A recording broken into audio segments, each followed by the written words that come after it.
हर की बलम जी के बोलिया कि जब से आइल बाड़ा हर की अपना घर डोलिया लेकिन कि जनती जे टिकुली पर सैया जी लो भाजइहे कि जनती जे टिकुली पर राजा जी लो भाजइहे तो किस्म किस्म के हम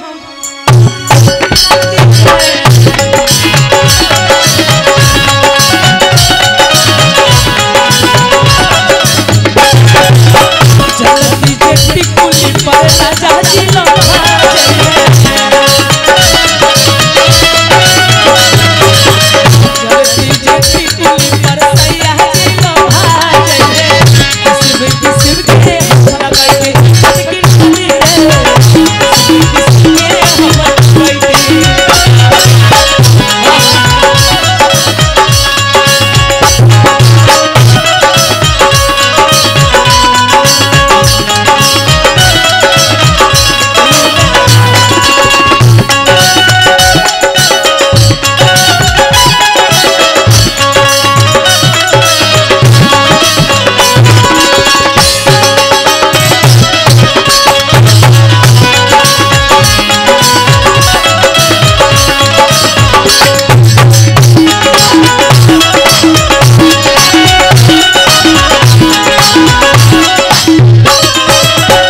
डांस भी जरूरी बा बुला ली ना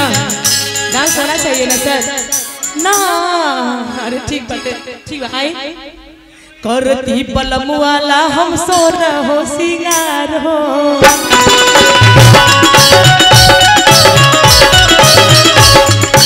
ओ गलवा में डलती अपना सोना के हार हो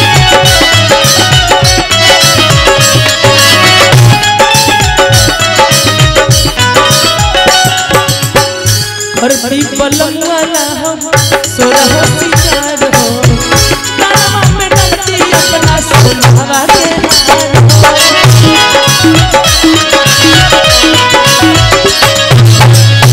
और जन के झुमका पर झूम जाए पियावा हो जलती जे झुमका पर झूम जाए सोना रस जाके भवानी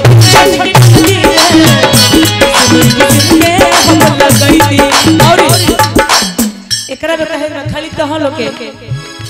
जैसन सोचल रहली कि जैसन सोचल रहली ओइसन पियबा के मारे सावर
अच्छा ठीक है कोई दिक्कत नहीं हमारे देखिए गर्जन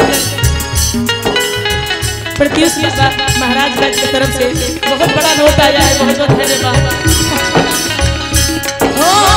बाटे गोरे गोरे का तनकी से मुर्गी वाला स्टाइल में हो जाए तो कैसा लागे। हमारे यूट्यूब पर सबसे ज्यादा मुर्गी वाला गाना लोग सबसे ज्यादा सुनेला नो देख नहीं जाना रे बोलो हो पाट गोरे गोरे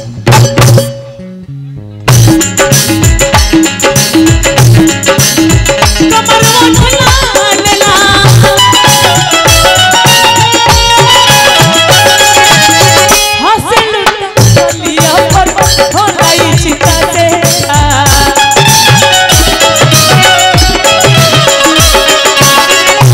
लिया पर हो गई चिता से की बाटे जुल्म जवानी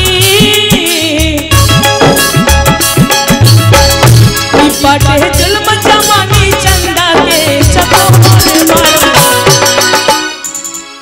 की बाटे जुल्म जवानी चंदा के चकोर मारो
बहुत बहुत धन्यवाद तो हरा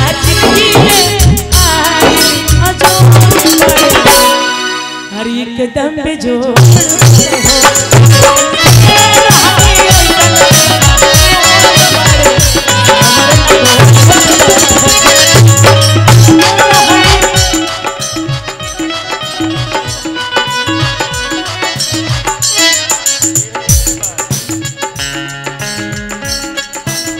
गाएंगे तो फरमाइश पूरा करके जाएंगे हम जैसा चल रहा सन पिया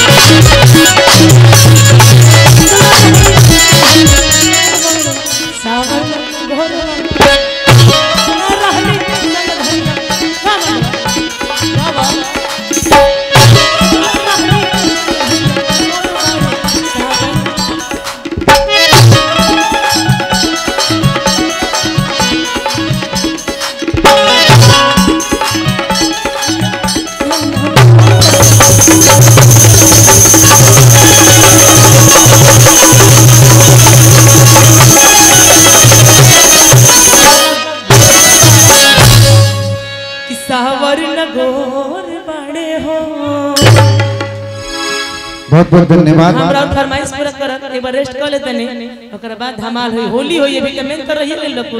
सब होई सबसे पहले यूट्यूब के जमाना बा के हाथ पकड़ल गुनाह बा ना तो हम विवादित हो गए बनी कहीं वायरल हो जाता है। चलिए बहुत ही बढ़िया खूबसूरत गीत और संगीत की एक ऐसी बहार आप सबके बीच कृष्ण काव्यामूर्ति जी ने जो गीत और संगीत से इस समा को बुनियादी दिया है उस बुनियादी को यहाँ से गीत और संगीत की इस जो महल बन रही है इस महल को आप सबके बीच में लाएंगे। आप सबके जिन्होंने अपने गीत और संगीत से अपने नाम में पियक्का डाल दिया है उनको मैं आमंत्रित करता हूँ आप सबके बीच गजेंद्र सिंह पियक्कर जी को मैं गजेंद्र शर्मा पियक्कर जी को मैं इस मंच पे आमंत्रित करता हूँ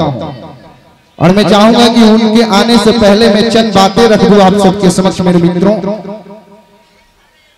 बहुत ही प्यार